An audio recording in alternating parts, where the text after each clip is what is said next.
مجھے تو شرم آتی ہے بار بار ان چیزوں کو ہائی لائٹ کرتے ہوئے کہ یہ کن لوگوں کا دفاع کر رہے ہیں, کن لوگوں کو اپنا بزرگ بنا کے پیش کر رہے ہیں. کبھی یہ حضرت شیخ ابو الخیر اقتے علیہ الرحمہ آپ فرماتے کرم ہوا کہتے مدینہ پاک حاضری ہوئی, کہتے ہیں حضور نبی علیہ السلام کے دربار مبارک میں گیا, سلام پیش کیا, سلام پیش کر کے آ گئے. کہتے ایک دن گزر گیا بھوکا, دوسرا دن آیا پھر بھوکا, تیسرا دن آیا پھر بھوکا, چوتھا دن آیا پھر بھوکا, فرماتے پانچواں دن آیا پھر بھوکا. فرماتے جب پانچواں دن آیا نا اور ذوف غالب آ گیا, فرائض بھی ادا نہیں ہو رہے تھے, کہتے میں نہیں گیا کسی کے در پہ. فرماتے میں نہیں گیا کسی کے پاس, کہتے میں دربار مبارک میں حاضر ہوا, درود و سلام پیش کر کے میں نے عرض کی محبوب آپ کا مہمان ہوں اور 5 دن کا بھوکا. کہتے یہ عرضی پیش کر کے نا میں محبوب علیہ السلام کے ممبر شریف کے پیچھے جا کے سو گیا. کہتے جب سو گیا نا تو خواب میں بھی کیا دیکھتا ہوں کہ سویا ہوں, ہائے ہائے. اور کہتے ہیں خواب میں سوتے میں آ کے مجھے حضرت مولا علی مشکل کشا رضی اللہ تعالیٰ عنہ نے جگایا. اب فرماتے جب میں بیدار ہوا تو مولا فرمانے لگے ابو الخیر تو سویا ہے, دیکھ حضور نبی علیہ السلام تشریف لائے. کہتے میں خواب ہی میں حاضر خدمت ہوا, حضور نبی علیہ السلام کی مبارک پیشانی کو چوما. کہتے کیا دیکھتا ہوں, دائیں جانب جناب سیدنا صدیق اکبر رضی اللہ تعالیٰ عنہ, بائیں جانب حضرت سیدنا فاروق اعظم رضی اللہ تعالیٰ عنہ. کہتے خواب ہی میں حضور نبی علیہ السلام نے مجھے فرمایا اے ابو الخیر تو بھوکا ہے اور ہمارا مہمان ہے. کہتے میں نے خواب میں عرض کی جی محبوب. کہتے نبی علیہ السلام نے خواب میں مجھے ایک روٹی عنایت فرمائی اور ساتھ فرمایا کھا. کہتے ہیں کیونکہ کھانے کا آرڈر تھا, کہتے میں تھوڑی تھوڑی روٹی نا توڑ کے کھا رہا ہوں, ساتھ چہرہ ودھا کی زیارت کر رہا ہوں. کہتے مجھے یاد ہے میں نے خواب میں نا آدھی روٹی کھائی, آدھی روٹی میں نے کھائی, آدھی ابھی میرے ہاتھ میں تھی, اور یہ نہیں میں کھانا نہیں چاہتا تھا, میں کھانا چاہتا تھا, لیکن کہتے ہوا کیا, آنکھ کھل گئی. وہ آدھی روٹی میں کھا نہیں سکا, لیکن کہتے قربان جاؤں آنکھ کھل گئی لیکن آدھی روٹی پھر بھی ہاتھ بھیجی. ایویں تو نہیں امام اہل سنت نے کہا اور کون دیتا ہے دینے کو منہ چاہیے, ایویں نہیں کہا کون دیتا ہے دینے کو منہ چاہیے, دینے والا ہے سچا ہمارا. ہمارا عقیدہ رسول اللہ کے بارے میں نہیں ہے صلی اللہ علیہ وآلہ وسلم. ہم کہتے ہیں وما ينطق عن الهوى ان هو الا وحی یوحى, یہ اپنی خواہش نفس سے کچھ نہیں کہتے, یہ وہ کہتے ہیں جو ان پر وحی ہوتا ہے. اب یہ اس طرح کی باتیں پتہ کیوں کرتے ہیں, انہوں نے بابوں سے یہی کچھ سیکھا ہوا ہے. میرے بھائی اللہ نے دنیا کو اسباب کے ساتھ جوڑا ہوا ہے, تو آپ اس قسم کی چیزیں کیوں لوگوں کو بتاتے ہیں؟ نبی علیہ السلام کی تو کہیں یہ تعلیمات نہیں ہے. آپ نے تو ہمیشہ اسباب کو اختیار کرنے کا حکم دیا اور اس کے بعد مسبب الاسباب سے دعا مانگنے کا حکم دیا. صحیح مسلم میں تقدیر والے چیپٹر میں آلموسٹ 50 کے قریب احادیث ہے, 50 to 60. اس کی جو آخری حدیث ہے نا وہ حضرت ابو ہریرہ رضی اللہ تعالیٰ عنہ کو نبی علیہ السلام نے فرمایا اے ابو ہریرہ جو چیز تجھے نفع دے اس کے لیے پوری کوشش کرنا, اس کے بعد اللہ سے مدد طلب کرنا, کاہلی نہ کرنا, سستی نہ کرنا. پھر بھی تیرے خلاف رزلٹ آ جائے تو پھر کہنا جو اللہ کی مرضی, اگر مگر نہ کہنا, اگر مگر شیطان کا دروازہ کھول دیتا ہے. لیکن یہ اینڈ پہ ہے, کوشش پوری کرنا پھر اللہ سے مدد طلب کرنا. ہاں گنج بخش فیض عالم نہیں, اللہ سے مدد. بات یہ ہے کہ داتا صاحب کا پاکستان, حضرت خواجہ غریب نواز کا پاکستان آج اس حال پہ کھڑا ہے. کبھی یہ IMF سے مانگنے جا رہا ہے, کبھی یہ کسی سے مانگنے جا رہا ہے. وہ IMF سے جو مانگنے جاتے ہو تو کبھی یہاں کے بھی عرض کر دو گنج بخش فیض عالم مظہر کیا کہنے, خدا تمہیں ہدایت دے. یہ حضور نبی علیہ السلام کا فیض ہے, نہیں خزانے ختم ہو گئے, انما انا قاسم اللہ یؤتی, یہ نہیں ختم. اس کے بعد کاہلی اور سستی نہیں کرنی, کوشش بھی کرنی ہے اور کاہلی اور سستی بھی نہیں کرنی. پھر بھی رزلٹ خلاف آئے پھر کہنا جو اللہ کی مرضی, کہ ٹھیک ہے اللہ تعالیٰ کو یہ منظور نہیں تھا, اپنی ایفرٹ تو پوری پٹ کرنی ہے. یہ کون سا دین ہے جو آپ لوگوں کو سکھا رہے ہیں؟ آپ اس نبی کے ماننے والے ہو جس نبی نے آپ کو ہر نماز کی ہر رکعت میں سورۃ الفاتحہ تعلیم فرمائی ہے, اور اس میں جو آیت نمبر 4 ہے ایاک نعبد و ایاک نستعین, اے اللہ ہم عبادت بھی صرف تیری کرتے ہیں اور مدد بھی یعنی دعا بھی صرف تجھی سے مانگتے ہیں. آپ یہ پیش کریں, اچھا جی آپ روٹی امی سے نہیں مانگتے, اے بچو نکلتا جے نہ دے. قرآن کا مذاق اڑاتے ہیں یہ لوگ, اور جی کوئی پانی میں ڈوب رہا ہو تو وہ پھر اللہ کو پکارے گا یا وہاں پر موجود بندوں کو پکارے گا. اندازہ کریں جی, وہ مسلم کی حدیث میں آ گیا نا کہ پہلے کوشش کرے گا, بندوں کو پکارے گا, اسباب اختیار کرے گا, اور پھر اللہ سے مدد بھی طلب کرے گا کہ اے اللہ یہ جو سبب میں اختیار کر رہا ہوں یہ اس قابل ہو کہ مجھے بچا لے. جی یہ کہاں لکھا ہے؟ جی قرآن میں لکھا ہوا ہے وَتَعَاوَنُوا عَلَى الْبِرِّ وَالتَّقْوَى وَلَا تَعَاوَنُوا عَلَى الْإِثْمِ وَالْعُدْوَانِ, نیکی اور پرہیزگاری کے کاموں میں ایک دوسرے کی مدد کرو, برائی میں ایک دوسرے سے الگ رہو. قرآن میں حکم ہے کہ روٹی امی سے مانگنی ہے, اور امی کو حکم ہے کہ اس نے بیٹے کو کھلانی ہے.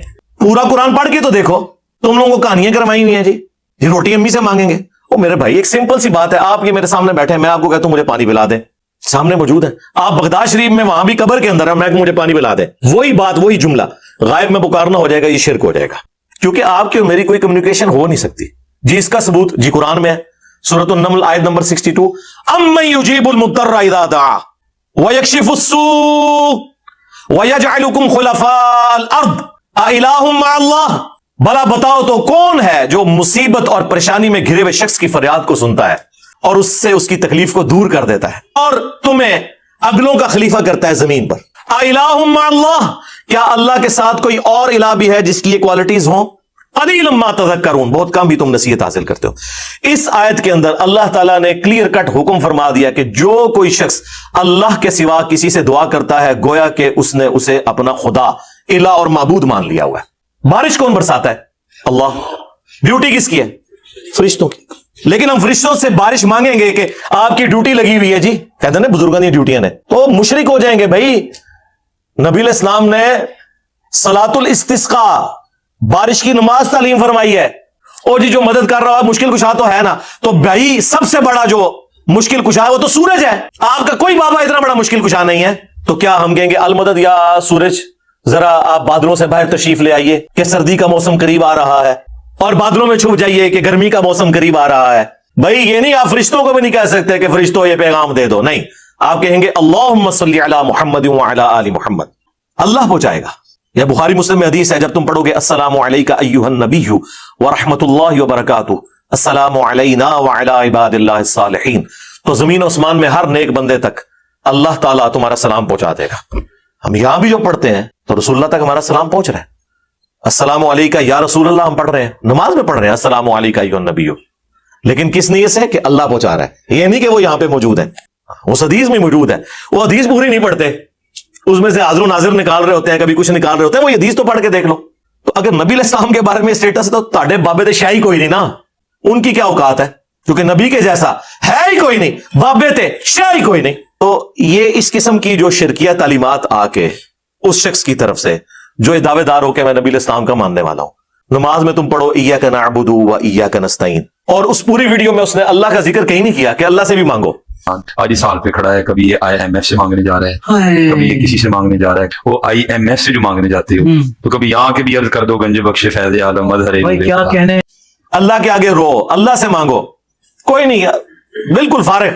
اور ہمارے نبی علیہ السلام کو اللہ تعالیٰ قرآن میں فرما رہا ہے وَإِذَا سَأَلَكَ عِبَادِي عَنِّي فَإِنِّي قَرِيب, اے نبی جب کبھی بھی میرے بندے آپ سے میرے بارے میں پوچھیں تو فرماؤ میں تمہارے بالکل قریب ہوں. اجیب الدعوۃ الداعی اذا دعان, ہر پکارنے والے کی پکار کو سنتا ہوں جب وہ مجھے پکارے. فَلْيَسْتَجِيبُوا لِي وَلْيُؤْمِنُوا بِي لَعَلَّهُمْ يَرْشُدُونَ, لیکن انہیں بھی چاہیے کہ میرا حکم مانے, مجھ پر ایمان لائیں جیسا کہ ایمان لانے کا حق ہے, پھر وہ رشد و ہدایت پا جائیں گے. یہ ون وے ٹریفک نہیں ہوگی, آپ اللہ کو رسپانس کریں گے, اللہ تعالیٰ سننے والا ہے. ادعونی استجب لکم, اے میرے بندوں مجھ سے مانگو میں قبول کرنے والا ہوں. ان الذین یستکبرون عن عبادتی, بے شک جو لوگ میری عبادت سے مجھ سے مانگنے سے تکبر کرتے ہیں میں ان قریب انہیں ذلیل و خوار کر کے جہنم میں داخل کروں گا. وَلِعَوْذُ بِاللَّهِ تَعَالَى اللہم لا تجعلنا منہم اللہم اجرنا من النار. ہمارا رب وہ ہے کہ اس سے نہ مانگا جائے تو وہ ناراض ہوتا ہے. دنیا کے بادشاہوں سے آپ مانگیں تو وہ ناراض ہوتے ہیں, اور ہمارا رب وہ ہے کہ اس سے نہ مانگا جائے تو وہ ناراض ہوتا ہے. اور یہ آپ کو بابوں کے پیچھے لگا رہے ہیں بجائے قرآن کی تعلیمات پر عمل کرنے کے. یہ اسماء اعظم ہے, حسبنا اللہ ونعم الوکیل, یا حی یا قیوم برحمتک استغیث, لا الہ الا انت سبحانک انی کنت من الظالمین, اور لا حول ولا قوت الا باللہ.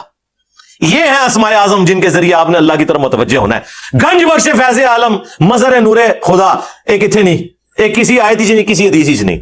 پھر آپ کو ہم مسند احمد کی حدیث نہ سنائیں جو الادب المفرد میں بھی امام بخاری کی کتاب میں موجود ہے کہ ایک صحابی نے حضور کے سامنے آ کر کہہ دیا یا رسول اللہ ما شاء اللہ وشئت, جو اللہ چاہے اور جو آپ چاہیں. نبی علیہ السلام نے فرمایا اجعلتنی للہ ندہ, کیا تو نے مجھے اللہ کے مقابلے پر کھڑا کر دیا. بل قل ما شاء اللہ وحدہ, بلکہ کہہ جو اکیلا اللہ چاہے. تو نے یہ کیوں کہا کہ جو اللہ چاہے اور اس کا رسول چاہے. اے کہانیاں اس زمانے چ ہوندی ہی نہیں سن بھائی, یہ سب کی سب جھوٹی باتیں ان لوگوں نے بعد میں منسوب کر کے بیڑا غرق کر دیا امت کا. ہم پڑھ رہے ہیں ایاک نعبد و ایاک نستعین، اے پڑھ دینے سن فریاد پیراں دیا پیرا میری فریاد سنی کن تھر کے ہو۔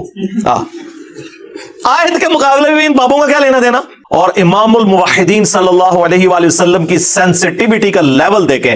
صحیح مسلم میں کتاب الجمعہ چیپٹر میں حدیث ہے کہ ایک صحابی نے حضور علیہ السلام کے سامنے خطبہ دیتے ہوئے کہہ دیا من یطع اللہ ورسولہ فقد رشد، جو اللہ اور اس کے رسول کی اطاعت کرے وہ کامیاب ہو گیا، ومن یعصہما، اور جس نے ان دونوں کی نافرمانی کی فقد غوا، وہ بہک گیا۔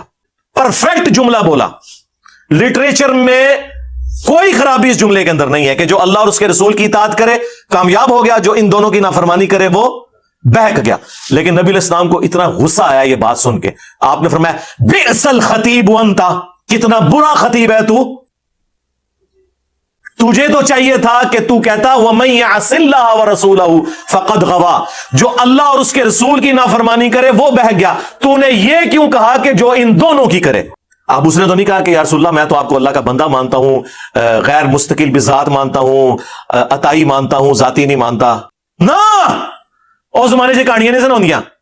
اور ابو داؤد میں آگے الفاظ ہیں قم اذهب، اٹھ نکل جائے ادھر سے۔ یہ غصہ اس شخص کا، یار نبی علیہ السلام تو ایمان کے سب سے اعلیٰ درجے پہ ہے نا، ہمارے جیسا بندہ جسے تھوڑی سی توحید کی سمجھ ہے نا، اسے بھی پتا ہے کہ توحید کتنا سینسٹیو ایشو ہے اللہ کے نزدیک۔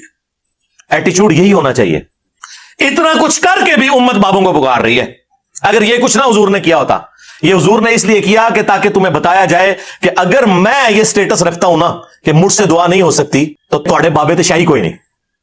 یہ نبی علیہ السلام اصل میں یہ بتانا چاہ رہے تھے کہ نبی کے جیسا ہے ہی کوئی نہیں، تھوڑے بابے تھے شاہی کوئی نہیں۔ نبی علیہ السلام کا آپ سینسٹیوٹی کا لیول دیکھیں، کس لیول پہ اتر کے سمجھا رہے ہیں کہ تو نے یہ کیوں کہا کہ ان دونوں کی، تو دوبارہ سے کہے اللہ رسول۔